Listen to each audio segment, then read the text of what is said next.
We don't understand each other, but we're trying.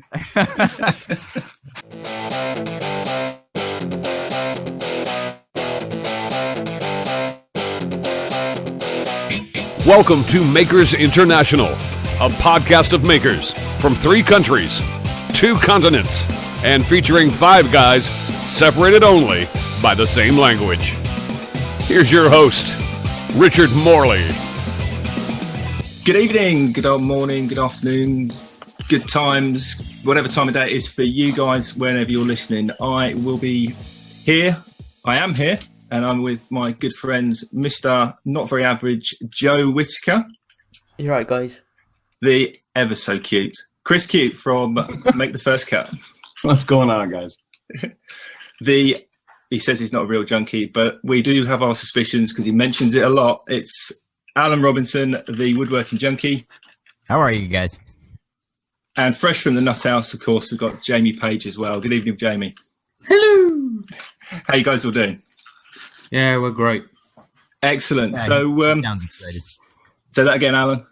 He sounds excited. It's a little bit quiet. It's a long way to Canada from here. So, what are we going to talk about tonight? Is it what's on the menu tonight then? Well,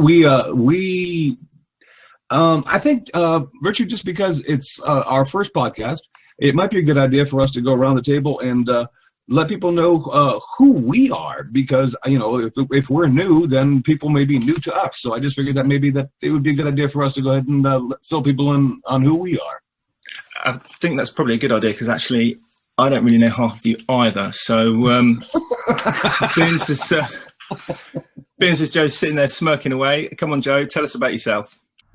Well, putting me on the spot a bit, my name's Joe Whitaker. I'm from Wolverhampton, one of the nicest cities there is in the UK, as many of you will be aware of. But starting my woodworking off was just out of necessity, needing a computer desk for in my bedroom, and getting into the love of the craft, realising that we don't have to go and buy things. It's easy enough to make it ourselves, and seeing the great community that there is on YouTube and the great resources that are available and everything you can learn for free. It's just brilliant community, and that's why I started creating videos on Average Joe's Joinery, my channel, and everything's just spun off from there, really. Well, I think spin-off is probably the right term because your channel has, certainly the last probably year, 18 months or so, has just exploded. I keep seeing you everywhere, and not just for your woodworking side either. You seem to be getting in with some rather large names of late, with sending them freebies and what is that just a shameless plug for you, or? Well, it's to be totally honest, it's always the admiration for the channels, because I don't think I'm gonna get much of a audience from the channels that I send it to. I've sent gifts to Casey Neistat, Linus Tech Tips, H3 Productions. I don't think that their audiences would be interested in my videos, but they really inspire me. And I think it's just a small way to show my appreciation for the free work that they put out every single day. They produce videos, and I know how hard it is, so I think it's the least I can do, really. Yeah, I mean, it's bad enough putting out a video once a month, let alone some of these people doing it every single day, non-stop. I mean, how other people's halves just put up with that is, yeah, total admiration. I completely agree with you. You were there. I see, yeah, Chris is sitting in the background nodding away. So what about you, Chris? How did you get all started with all this? What are you all about? I got started with this. I guess you're talking about the YouTube thing, right, Richard? As far as putting myself out there for the public to see. Not just YouTube. I mean, tell us about yourself. How did you get into making and whatnot from the start? Okay, well, it's a long story because I'm older than every single one of you guys here, and that's not really pleasant to say, but that's true. But I'll try to give you the Cliff Notes version of it. Definitely. I mean, I think when you started, you and your locals were still British citizens, weren't you? Yeah, and there was no television back then. Thanks, Richard. Pretty good, man. I love you too, brother. Okay. Well, I mean, obviously, most of us, I think, probably, and I don't know about most of us. I mean, a lot of us, maybe it didn't happen, but I mean, I started making things when I was a kid. My father was kind of a handy guy, and so. And as a little child, looking up to his father, I always wanted to be like Dad. And so I would grab tools when he grabbed tools, and he would stop me from playing with the sharp things and hand me dull things and let me bang things together. But I've been doing it my whole life. I started my YouTube channel because I wanted to make a table for my brother. And the backstory to that is the reason for the name of the channel that I have kind of given it to. It's the subtitle to my channel. My channel is under my name, but I call it Make the First Cut because I had a hard time. When I was building this table for my brother, I was doing it with a piece of wood that was really sentimental to both he and I, because he and I had both cut this slab of wood when we were young kids, and my father had since passed away, and my father at one point in time tried to make a table out of that slab of wood and failed miserably, but I wanted to go ahead and pick it up and do it for Dad, and then I wanted to give it to my brother as a memory, and I spent a long time in front of my computer looking and trying to figure out how I wanted to do it.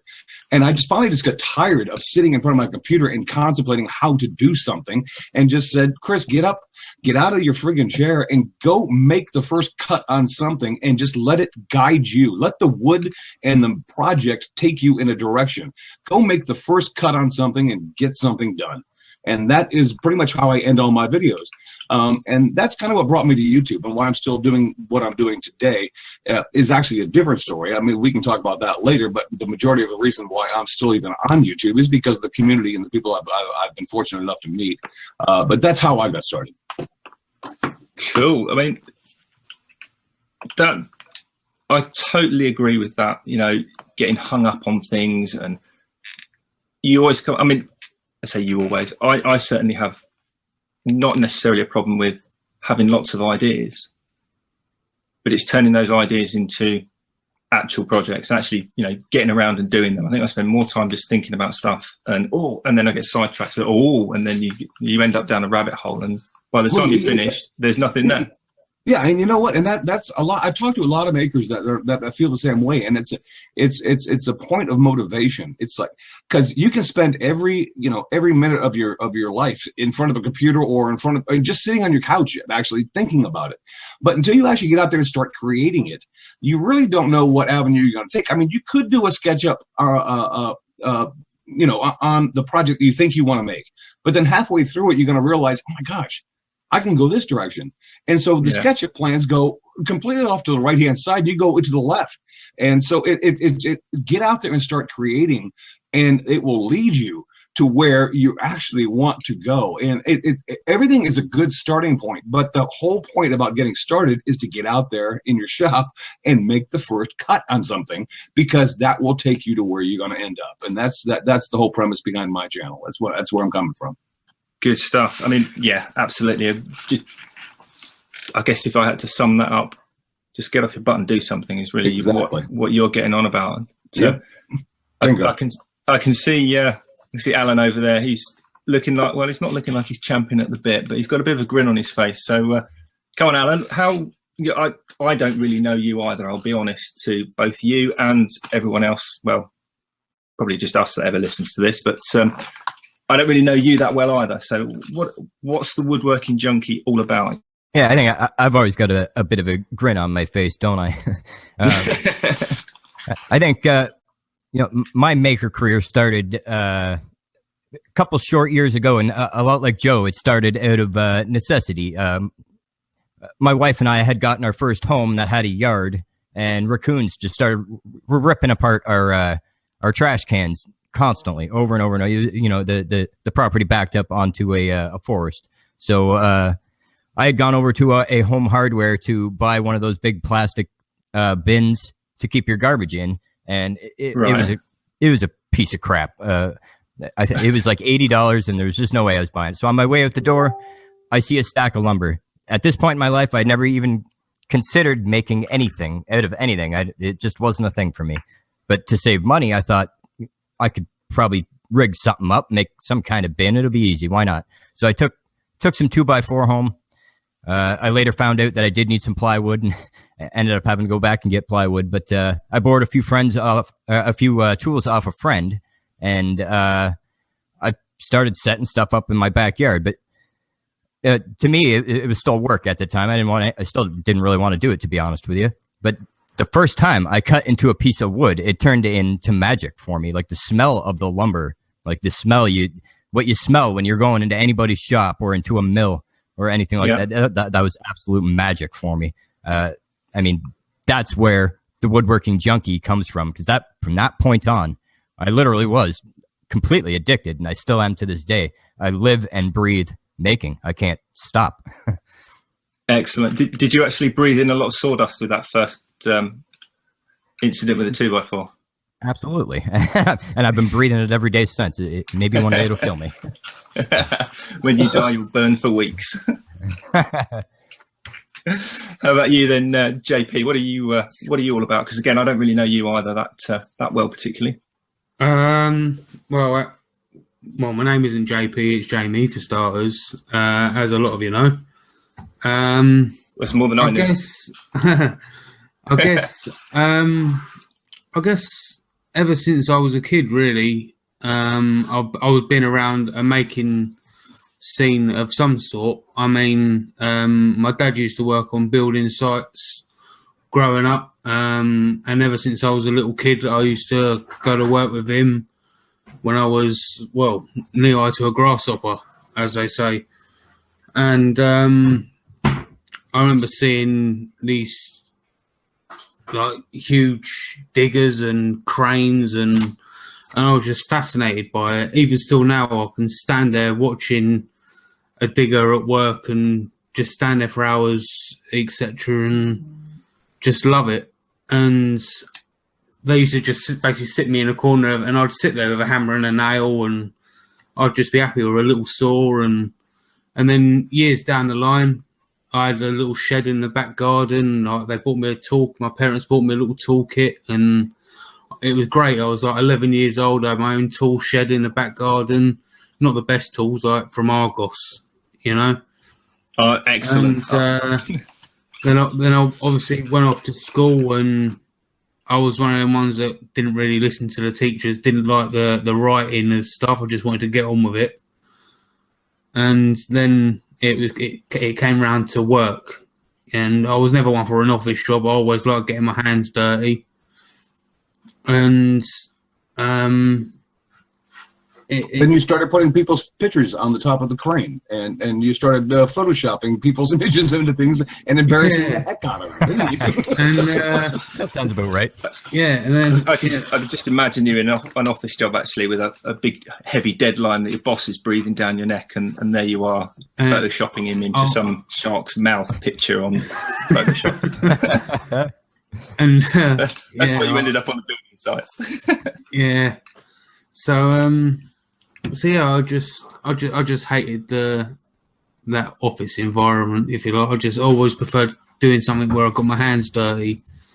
And then I started watching a lot of YouTube videos, and I mean a lot of YouTube videos.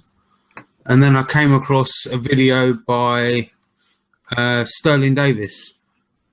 Which he made he made some coasters, and they were like puzzle pieces, which he inlaid put some photos in it, and then put some epoxy over it. And I was like, scroll saw. I really fancy having a go at doing that. And that was kind of like the thing that got me back on track into woodwork. And then after it sounds like you had a bit of a departure from that. Yeah, because I was going off doing work, and then I was working, and I was doing like double glazed windows and things like that, and I'd done that for a little while, and so I never really got to anything. Then, like I say, I come across Sterling's video, and I started doing scroll sawing, and it was kind of like there's the fire that I always like. That was my calling, because I got my first scroll saw for Christmas, and 3 months later, I'm doing portraits. Yeah, I've seen some of your more intricate scroll saw work, and they're absolutely amazing. I mean, I just haven't got the patience for that kind of stuff. It's very strange, because I can sit there for hours on end, and No, it's really cool. Jamie, what you do is really cool. And Richard, if you don't mind, I'm going to kind of just move this in because I was inspired by what Joe was talking about earlier. And Jamie, you just hit upon it. You watched one of Sterling Davis's videos and got inspired and got started that way. But Joe, your channel it basically just says the exact same thing what you're trying to say. Your average Joe's Joinery. And what you do is a lot of things that people, the average Joe, can do, and you have in turn inspired a lot of people. But I'm curious, and forgive me for going all the way back to the beginning there, Richard. But I just want to, I'm curious as to how Joe got inspired and what got him going too, because we all have our own inspirations. And I just thought anybody who does average Joe's Joinery has to have had an inspiration from somebody because he's now inspiring a lot of people. So Joe, what's the deal with that? Well, I suppose my maker experience doesn't go as far back as everybody else's, apart from Alan's, obviously, as far as childhood, because I never really grew up around makers. I'm kind of like the only maker in my family. So it all started with me with seeing the New Yankee Workshop on TV, and then also discovering Steve Ramsey and Mark Spagnola on YouTube. And as soon as I found the YouTube side of things, I was more hooked on it because you watch Norm Abram on the New Yankee Workshop and he's got all the tools, every tool for every job, a dedicated tool. And it's like, well, I'm never going to be able to do anything like that. It can be a bit intimidating seeing that. It really is. But as soon as you see the people on YouTube who've got just as much skill, if not more, doing it with basic tools, very limited tools, and that really gives you the inspiration of, well, if they can do it, I can do it. Let's give it a go and see how it turns out. And that links well to Chris's channel, Making the First Cut. I think if you was to watch a New Yankee Workshop video making a box, and he's got a tool for every single step, dedicated tool, I'd still be intimidated today to think I can't do that without those tools. And then to watch somebody on YouTube do it with limited tools, that definitely gives me the incentive to get out there and make that first cut and get started. And if it doesn't turn out how you expected, that's how you learn. Second go, it's got to come out better than the first one, and you never know where it takes you from there. Absolutely. And I think, in all honesty, Joe, I think this average Joe is a bit of a misnomer, certainly for me, because some of the stuff that you make is not average at all. I mean, I'm thinking, not only are you Mr. Milliput, but like the coasters you did, that you took that simple coaster design and then you start throwing brass in there and just nails, and they came out amazingly. And copper pipe. Yeah, I mean, just things that, for me, I mean, I've got more of a practical background in terms of where I came from. And I mean, we're not talking about me, but keeping it with you, I look at things from this is for this purpose. So I look at a copper pipe and I think plumber. I look at a nail and think fixing for 2 bits of wood. Where you come in and go, oh, coasters. We're like, how do you get to that point? Like with your Zeo bottles when you did those. Like, who thinks like that? Who thinks to take the bottle their drink came in and to turn it into the glass to drink it out of? Nobody thinks like that. That's not average. That's like some insane superpower. It's brilliant. Oh, don't be silly. Each idea is really simple when you break down its main components. I always start off a project idea with what is it going to be, what's its function going to be, and then once I've got that determined, it's right, how can I make it different to stuff that's already out there? And just random things seem to work well, seem to gel well with the project. As far as the coasters with the nails, that was all based on the demonstrations from the tools. You see, like the Evolution saws cutting metal in wood, and they always show it cutting nails. And every time I've cut a slither off, I've always thought, oh, that'd make a good coaster. So I was like, well, make coasters with nails in, and that was it. But talking more about myself and everything like that, we've heard from everybody else. What about you, Richard? How did you get started with all of this? Right. Well, I mean, I've kind of always made things, even as a nipper, plastic aeroplane kits. Both my brothers were in the Air Cadets. They're quite a few years older than me, so they used to get into aeroplanes and stuff before I did. So I made those, and then I ended up joining the Air Cadets, and I got interested in aeroplanes. My uncle made aeroplanes, but he made like the wooden ones that you actually fly. And from that, I sort of got into real aeroplanes, and that's my background is aeronautical stuff. I went to college working on aeronautical engineering and building parts of planes and maintaining them. That's cool. All the hands.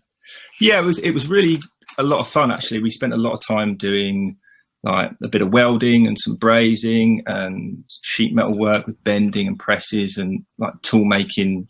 Like Jimmy DeResta does quite a bit of machining, Right. on big mills and big lathes and stuff like that.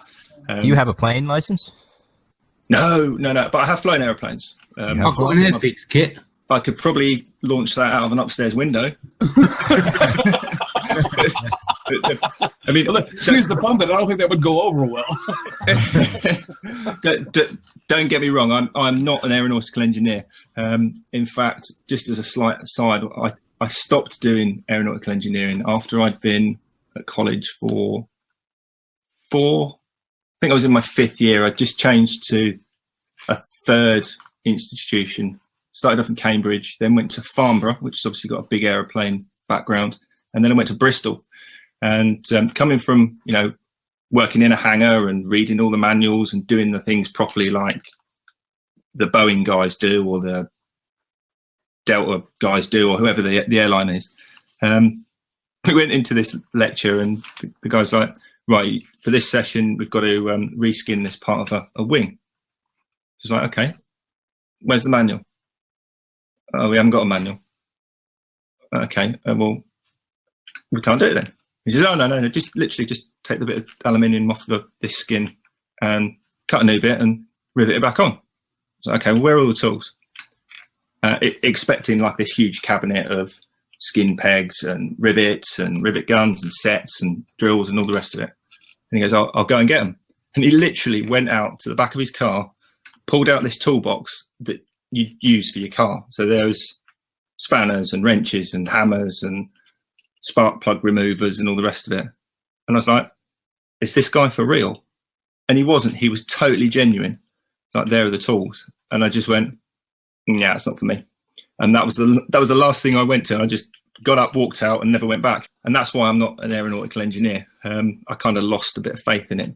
But I've always sort of, like I said, made stuff. And then I needed a few things. I needed furniture, and I moved around a bit. And you get a room where there's no furniture in it. It's just a bed and a chair. Like, well, I need a big box with some flaps on the front to put my clothes in. So I just went out and basically made a box and hung clothes in it, things like that. And then that started, I kind of got the bug for making things out of wood, because materials were fairly readily available. I had access to some tools. I'd already got a few bits of tools, and it just kind of spiraled out of control from there until... Now, Richard, a lot of people know you, and I'm sorry to interrupt you, my friend, but a lot of people No, know go you. ahead. No, because you do some fantastic work with a single tool. At least people identify. If I'm wrong, then you correct me. But I identify you with somebody who knows the ins and outs of how to use a friggin' router. And I've seen some of the work that you have done using a router, and you know how to use that tool. Where'd that come from? I think the first router I ever bought was back in just after 2000, 2001, something like that. And it was a enormous Ryobi router. I mean, this thing it wasn't particularly powerful, but it was really big. And by that time I'd made a few things, and I made a hutch for a ferret of all things. We had a ferret as a pet, and it started off as a little kit and a cage inside, and it started to smell, and we wanted to put it outside. So I thought, I'll make basically a rabbit hutch for this thing. But I always wanted to do something a little bit more fancy than just, rough wood and chicken wire. So I'd seen these raised panel doors that you get in like kitchen cupboards, and I thought, yeah, I'm going to make this thing around this raised panel door for the hutch. And one of my neighbours, who was actually a carpenter, said, well, you do that with a router. I was like, right, I'll go and get a router. So I went out and got this Ryobi router, and I had no router table. Now, if anyone knows anything about routers and raised panel doors, you've got to do it in a router table because it's just not safe. particularly when you've got a panel raising bit that's like 3 inches in diameter. That's got to go in a table. Yeah, it really does. And one of the first things I did was I did all the profiles and the scribes and all the rest of it. And then there's this enormous bit, and I was like, oh, it won't actually fit through the hole in the router. No problem. I'll just plunge it all the way down, put the router on the bottom, the cutter sticking out of the bottom of the router. And I did it like that. And it scared the bejeez out of me.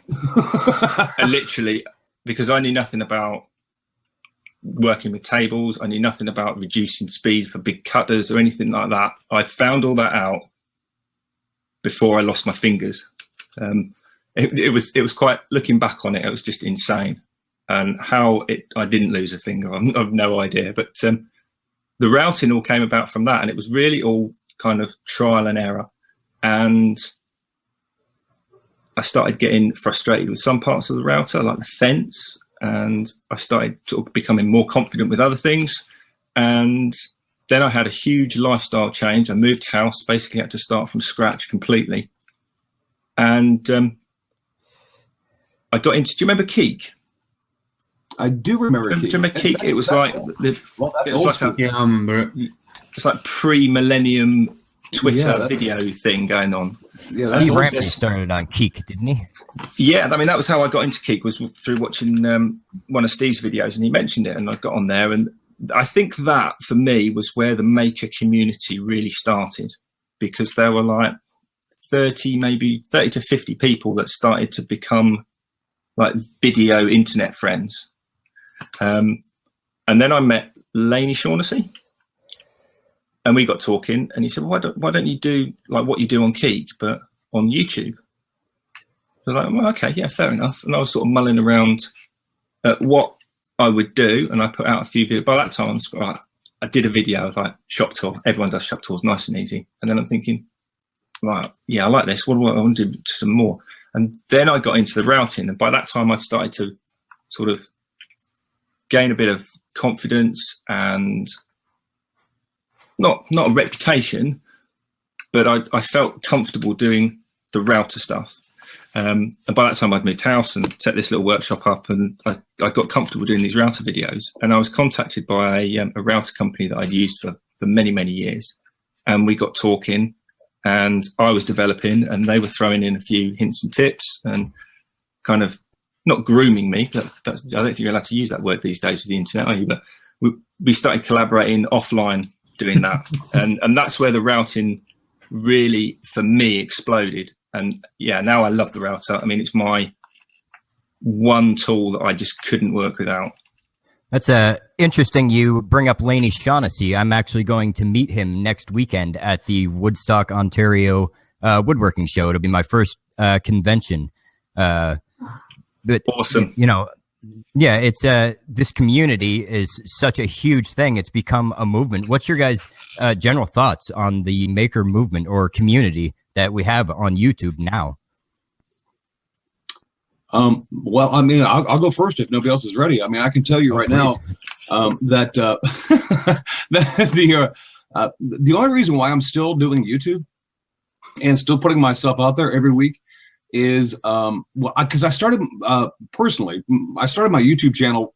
Obviously, if you're like, I was talking to you about my brother's table that I was building, because I was going to record that, and I figured, why not do two things at once and record the table and also start a YouTube channel, because I had a certain idea that I wanted to go through. And my initial idea was I want to do it for my brother, and then the rest of it I want to do for posterity's sake, thinking that, hey, I'll go ahead and do a series of videos in case my son ever has a son and they want to know what Grandpa ever did. Knock on wood, YouTube will still be there for him, and he can go see what Grandpa's like. But since then, the only reason why I'm still on YouTube is because it's afforded me the chance to meet gentlemen like you and women like you, because I have been I have not had the opportunity to sit down and talk with like-minded. Well, I say like-minded, but we all know that we're all freaking nuts, and so we probably don't have the same. Well, I don't even have to say probably. We definitely do not have the same minds, because we're all freaking crazy. I happen to be on the left-hand side of crazy, but I have so much appreciated the community and the support that people have given me the opportunity. And I would not be here doing what I'm doing today if it wasn't for the fact that doing YouTube opened up an entire world that I didn't even know existed. I had no idea this maker community existed when I first started YouTube. I would do one thing, and as people gradually came to my videos and would talk with me in the chat of my video, all of a sudden this thing grew, and I was introduced to more people and more people and more people. And this community is huge. And not only is it huge, it's loving, it's giving. This community is why I am still doing what I'm doing. I'm not doing it to impress anybody. I don't care if I get another subscriber. I don't care if YouTube ever pays me any money. The money comes in the people that I've met. That is the gold that I have found. I'm telling you, the interaction with you folks has been a gold mine for me. And that's why I think this community is just rocking. I couldn't agree. I couldn't agree more with Chris, to be honest with you. It's just the camaraderie. It's just unbelievable. Everyone is so genuine, so nice, so polite. Everyone they just love each other. It's all right. No one looks down at anyone. Everyone's on the same level all the way along, from the likes of me to Jimmy DeResta, where the same wavelength all the way along. Let's say Jimmy is one of the biggest. I know even John Heiss with you, Alan. Everything says he should look down his nose at you and say, "You ain't coming around my house to do anything with me, let alone a project or anything like that." Yet you've done a video collaboration with him. Do you know what I mean? And again, I'll go back to Jimmy. Everything says he's got no reason to talk to me because I'm a nobody in his world. Yet he talks to me. He talks to me like I'm one of his best friends, And it's just great that everyone can talk to everyone. And there's a lot of people out there that are like that. I mean, and you guys can chime in here, please, because I'm talking too much. But there are people out there like Jimmy, like Izzy Swan.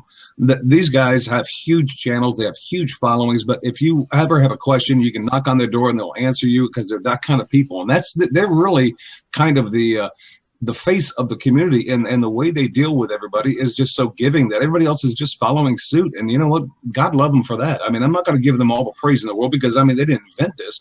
We would have to all be like-minded in order for it to work. But I'm telling you, this community works in that way. And it's so different from the business world that I came from. Yeah, I wouldn't be anywhere near where I am without the community. I couldn't believe it when I reached out to John, and he immediately just became my friend and started emailing me constantly, and it gave me an open invitation to his house. He had nothing to do with me. He didn't have to have anything to do with me, but he couldn't have been more welcoming. I've got to agree with that as well. The community, it really gives you that motivation to get out there when you see what everybody else is making, and you see the comments and the support that everybody gets on their videos and the pictures that they post on Facebook and the questions, the responses. You can learn so much from other people's questions, but then it really gets you in that mindset of, I want to participate in this community. I want to be making stuff. I want to show what I'm doing. I want to bounce ideas off people, get inspiration from others, and share projects that hopefully others can be inspired by. But it really is just going back to that great camaraderie and the great community that we're all part of. And everybody is welcome. It's like Jamie said, there's no such thing as a stupid question. I just bought a scroll saw the other day. Jamie started blowing me up with messages like crazy, just giving me awesome advice. And there's a couple things I couldn't quite understand over text, and right away, just like that, he says, "Don't worry, I'm going to make you an unlisted video. I'll get that sent out to you as soon as I can. We'll get you rolling on that scroll saw before you know it." And that's just amazing. It blows me away every time. Yeah, I'll get that done for you, by the way. Thanks, Jamie. I think this whole YouTube thing, to put it bluntly, that you look at the subscriber numbers and you look at the view counts and all the rest of it, and it's like an irrelevant number that somebody else is using as a label, because in essence what you're doing is you're talking to another like-minded human being about something they enjoy, and that naturally sparks a two-way interest. Does that make sense? Yeah, without a doubt. And that's why when you email somebody and they see the email straight away, the answers come back in, and you end up with a conversation about scroll saws or about routers or whatever it might be, and that builds the community with everyone. Yeah, I know. And you know what's really cool about that is that I work with wood, but I watch a lot of guys that work with metal. And I don't have to necessarily know how to do metal work in order to relate to where their mindset is, because I know they're makers. And so we have something very, very unique in common with each other. And, you know, I'm certainly not one that's going to ever answer their advice if they're asking a question, but I can certainly appreciate the work that they do. And I think a lot of people, when they're watching the videos, if they haven't gotten started yet, just want to see that there are people, actual, real, you know, live flesh and blood people out there that know how to do this stuff. And they're watching, hoping to get inspired by themselves. And we have a lot of inspiration on this in this podcast today. I mean, I've already talked about Joe. Joe inspires a ton of people. Richard, you inspire me. Jamie, you inspire me. Alan inspires me. There's just all these guys out there that do all sorts of crazy things, and not necessarily crazy. Sometimes it's average, but you take the average and you turn it into beautiful. And it makes me, it opens my eyes up, and I go, wow, this is just so cool. And it's been void in my life for so long that I can't believe that anybody who likes to work with their hands and do things for themselves can't look at this and go, this is beautiful. This is absolutely wonderful. I love this community. I absolutely do. Definitely. And I think, I know we're sort of pushed for time and all the rest of it, but that brings us to quite a good point where we're talking about other people inspiring us. So I think I'll kick off just because I'm the one that's already chatting. I've been watching Steve Carmichael. He recently put out a video with some scroll saw projects. I've got a scroll saw sitting dusty under a workbench, and that has made me think, do you know what? I'm going to get out and I'm going to make a basket. I've been meaning to do it for months, but it's that video. Yes, I need to do it. It gets it in my head. So what are you all watching? His five scroll saw projects video. Was it 5? I thought it was about 11 or so. No, it was 10. 11? 10. That was it. I was there was close a bunch to of them, 11. yeah. That was really cool. That came at a great time for me. That came out like right when I got home with my scroll saw. Another project that you might want to check out is Dave's Woodworks. Dave Foss. He's just released a starter video. He put out a Q&A kind of video. So that might be something, especially if you want to get into spirals, Alan. Right. Fantastic. Yeah, I'll look him up. Good stuff. Can we put that in? I don't know. Can we do show notes or links or something? I'll be able to put that in the show notes. Yes. Excellent. Good stuff. Cool. So what about the others? What are you watching then, Chris? I'm watching Steve Ramsey just put out something that is very near and dear to my heart because it helps kids. I don't know if you remember last year, he did Makers Care is the organization that he formed to help kids, and all the proceeds from it go to the Make-A-Wish Foundation. He, along with the sponsors, donate a certain amount of money for every project that gets submitted to this little thing he has going on. It's going on for a month. And last year it was airplanes, and I don't know if you guys ever saw, but I made an airplane out of a glue bottle. That's right, I do remember that one. Yep. So, but this year the theme of Makers Care is to make something that has something to do with pets. Whether it's cats, dogs, gerbils, whatever kind of pet you have. If you're Bill Lutz, it's probably a bearded dragon. So make anything that you want to. Take a picture of it if you want to, submit it. Do a video of it if you want to, and submit that as well. If you happen to be into making videos. If you're not, then don't worry about it. Just make something. It could be out of anything, as long as it represents a pet, and submit it to Steve Ramsey's Makers Care. And $5 is going to be donated for every submission he gets to the Make-A-Wish Foundation to make some poor sick child's dream come true. And so I that's who I've been following, and that's who I'd like to promote, because Steve, God love you, my friend, because that's a great avenue to help some kids out, and kids are near and dear to my heart. So that's who I've been watching. Absolutely, definitely, everyone. I think we should all make a promise today to do something just to make them dip their hands in their own pockets. Absolutely. Exactly. Sure. Yeah, and if you're not comfortable making something, then just go ahead and do a donation under the organization so that people know how much money that the maker community has raised. Can I edit a picture? Just post a picture of yourself, Jamie. That's enough. Because you are an animal.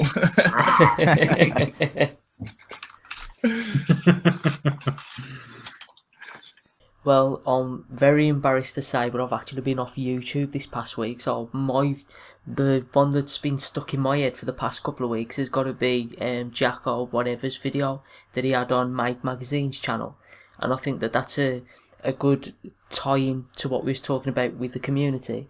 We've really spoke about how great this community is, but I think a lot of people would have seen on that video the nastier side of, I don't consider him part of our community, but they are a form of community, and he got really slated for his project on there. He made a USB concrete hub, and it turned out really nice. It was brilliant video, as ever with all the Jacko's videos, done like a piece of cinema, and you can watch them just for the video itself. But he got personal comments, he got hate comments, and you can tell that these people are really just there just to start an argument. They've obviously got nothing better to do just to put somebody down. And I like to see as well the comments from the true maker community sticking up for him, voicing their opinion, showing all the support for him, because he even had a follow-up video, I believe, thanking everybody for their support and for what everyone has shown him.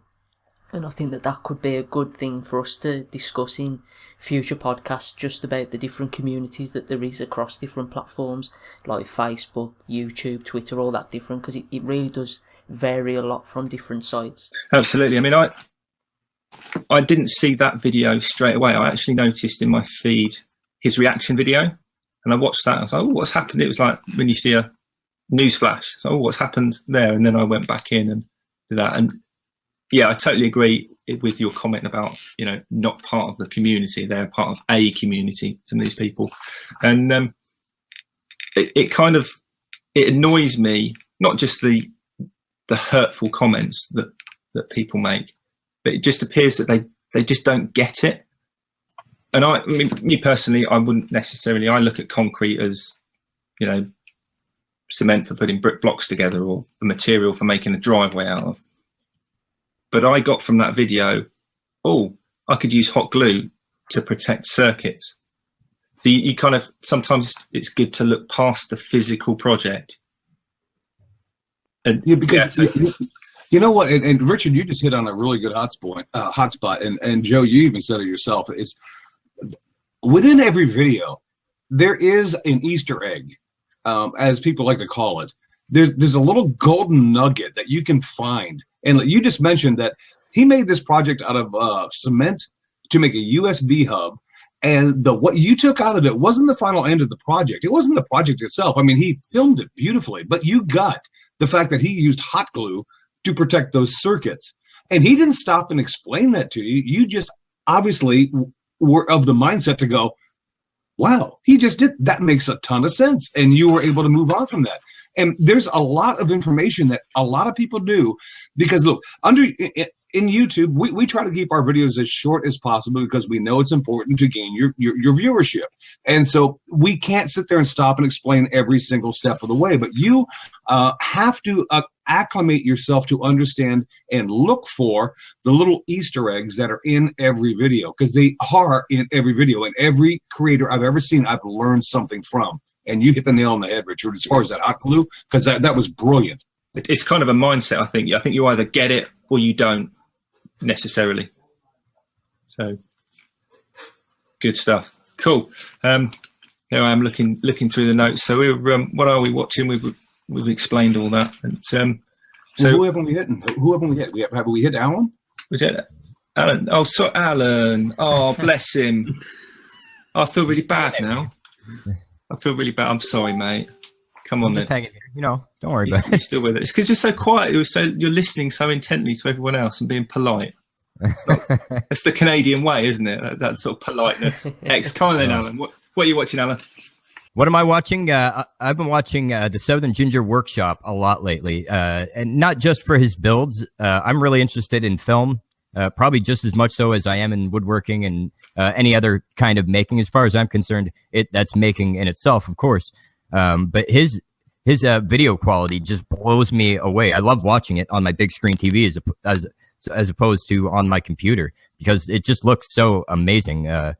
just the way he edits and the plugins he's using and everything about his channel. I'm really getting into it lately. Yeah, I've come across the Southern Ginger Workshop as well. Couldn't tell you whether I've watched any of his videos yet, but it's definitely one of my new subscribe channels and to get into. I think I get so confused with all these different platforms, and it's a great channel and he's a great guy. And there's also Channel Pass going on right now, started with Chris Cute here, and he passed it on to me, and that's one of the channels that I just featured. You can see on my channel if you want to see what he's all about, or just see a snippet of something he's done. I just picked it right out of his last video, but they all look like that. I mean, they just look absolutely amazing. They blow me away. That was the one with the camera shot through the gripper. Yes. Yes. That really impressed me. I'm sitting there looking at it thinking, like, how can I think it's called bokeh, or like, how can I focus through the handle of a gripper? It just looks amazing. He makes me want to just start filming anything around me just for the sake of doing it, because I love filming things. Yeah, I mean, like I said, that's one of the new channels that's come up on my radar, and I couldn't even tell you whether I'd seen it or not. But it was that camera shot. Yes, I know the guy you're talking about now. Yes. There's a lot of people that are like that. How about he does a lot of CNC work? I don't think I've seen the CNC stuff. That's definitely something I'm going to look out for. I'm going to go find that definitely now. How about yourself then, Jamie? What are you watching at the moment? Well, as a lot of you know, I've just got a lathe recently, so I've been watching quite a few more wood turning videos. And a few months ago, I came across a guy called Nick from and his YouTube channel's NZ Wood Turning, and his latest project was called The Close Encounters of the Third Kind, and it is a lidded box. And it kind of looks like it's emerging from like a live edge log. So yeah, that came out really, really nice. He kind of, I wouldn't say he's a normal wood turner, if you like. This is as opposed to Pat Lap? Opposed to Pat Lap, yeah. No, Pat Lap's not normal by any standard. He does a lot of great designs. He uses Joe's favourite product, which is obviously Milliput. He uses pencils, he uses epoxy, he uses all sorts of stuff. And some of the things that he comes out with is just absolutely incredible. So I'd urge everyone to go and check him out. It sounds to me as, again, it almost ties back into what we were saying about just getting it. Even if you're not a turner, by using so many different mediums, Milliput, epoxy, all the rest of it, if you get it, you can take those ideas and put them into your other woodworking side. I mean, he's definitely not the first person to use pencils in a project, but he was by far one of the reasons why I put pencils in a turning project that I done. So, yeah. I've never turned pencils. I do have a lathe. I don't do much turning work, but predominantly because my lathe room is literally 4 feet by 4 feet. It's the smallest workshop in the world, and I'm so scared of a bunch of colouring pencils exploding in my face and me having nowhere to get out of the way. I'll tell you what. You can go to Poundland and get the packs of 30, and you'll be surprised how strong they really are. How much am they? What, from Poundland? Yeah. I'll pass it against a pound. 99p. What's a pound? What's a pound? A bit like a punch. It's about $1.35 at the moment, I think. Yeah, something I like thought that. I thought it was like 16 that I need to get rid of. Is a pound the same thing as a quid? Yeah. A quid is what's in the sea. You British are so freaking difficult. How many pencils can I? Just pick one, okay? I mean, it's either a pound or a quid. Which one is it? Jesus. How many pencils can I get for a toonie? A toonie? And how many can I get That's for a a dollar? Canadian dollar. That's $2 Canadian. $1 is. So I thought you meant a monkey or a pony. Yeah. Welcome to Makers. Welcome to Makers International, everybody, because we don't understand each other, but we're trying. That's our tagline. Now we got to go to Joe's language. Oh, you gotta have a bit of Black Country mixed in there. Yum, you do. Oh, you do. Oh. I'm gonna be so surprised if anybody understands a word that I'm saying. So if you do, you gotta give yourself a pat on the back. And I'll ask them how am they. Yeah, how am ya? No one needs pat on their back. I'm a bit worried about your obsession with Pat, Jamie. I think we should just get Pat on one time and just let you two go at it and see what happens. That is getting a little weird, yeah.